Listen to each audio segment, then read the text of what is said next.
Emily Brontë, Wuthering Heights. In passing the garden to reach the road, at a place where a bridle hook is driven into the wall, I saw something white moved irregularly, evidently by another agent than the wind. Notwithstanding my hurry, I stayed to examine it, lest ever after I should have the conviction impressed on my imagination that it was a creature of the other world. My surprise and perplexity were great to discover, by touch more than vision, Miss Isabella's Springer Fanny, suspended to a handkerchief and nearly at its last gasp. I quickly released the animal and lifted it into the garden. I had seen it follow its mistress upstairs when she went to bed, and wondered much how it could have got out there, and what mischievous person had treated it so. While untying the knot round the hook, it seemed to me that I repeatedly caught the beat of horses' feet galloping at some distance, but there were such a number of things to occupy my reflections that I hardly gave the circumstances a thought, though it was a strange sound in that place at 2 o'clock in the morning.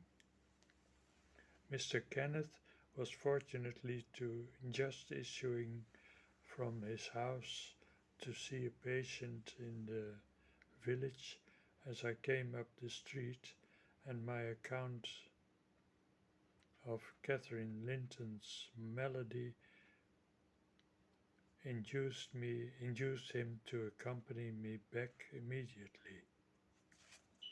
He was a plain, rough man, and he made no scruple to speak his doubts of her surviving this second attack unless she were more submissive to his directions than she had shown herself before. "Nellie Dean," said he, "I can't help fancying there's an extra cause for this. What has there been to do at the Grange? We've odd reports up here. A stout, hardly lass like Catherine does not fall ill for a trifle, and that sort of people should not eat either. It's hard work bringing them through fevers and such things. How did it begin?" "The master will inform you," I answered, "but you are acquainted with the Earnshaws, violent dispositions, and Mrs. Linton caps them all.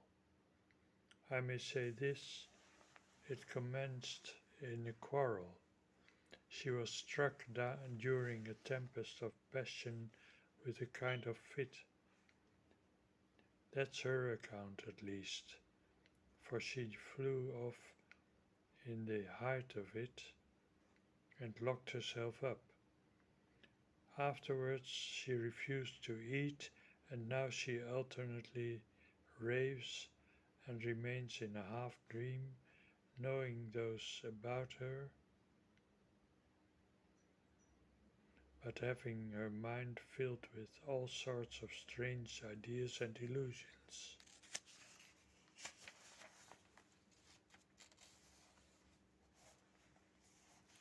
"Mr. Linton will be sorry," observed Kenneth interrogatively.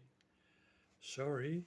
He'll break his heart should anything happen," I replied.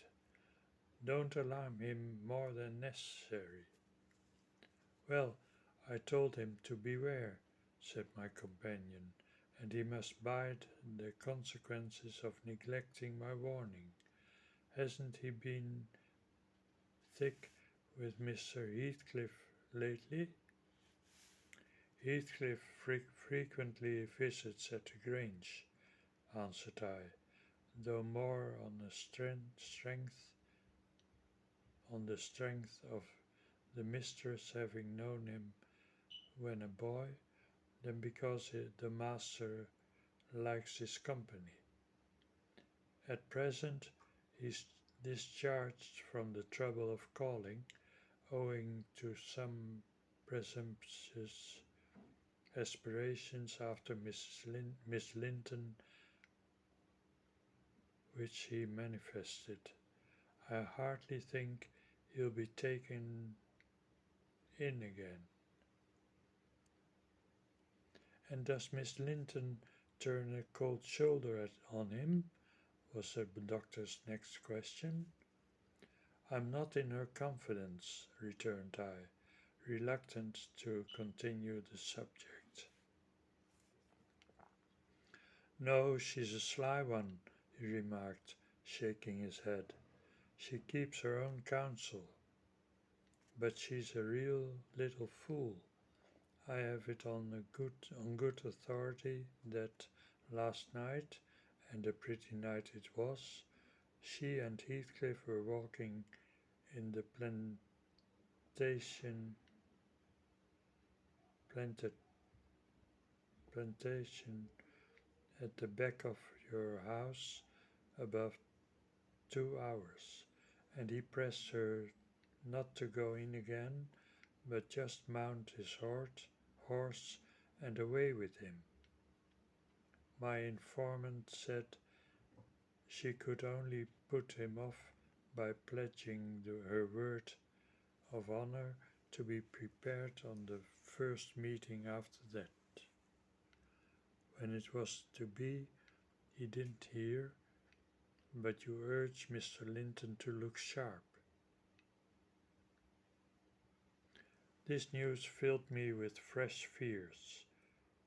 I outstripped Kenneth and ran most of the way back. The little dog was yelping in the garden yet. It spared a minute to open the gate for it. I spared a minute to open the gate for it, but instead of going to the house door, it coursed up and down, snuffing the grass, and would have escaped to the road had I not seized and conveyed it in with me.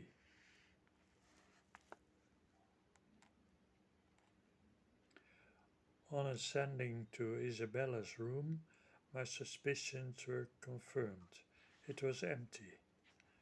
Had I been a few hours sooner, Mrs. Linton's illness might have arrested her rash step. But what could have been done now? There was a bare possibility of overtaking them if pursued instantly.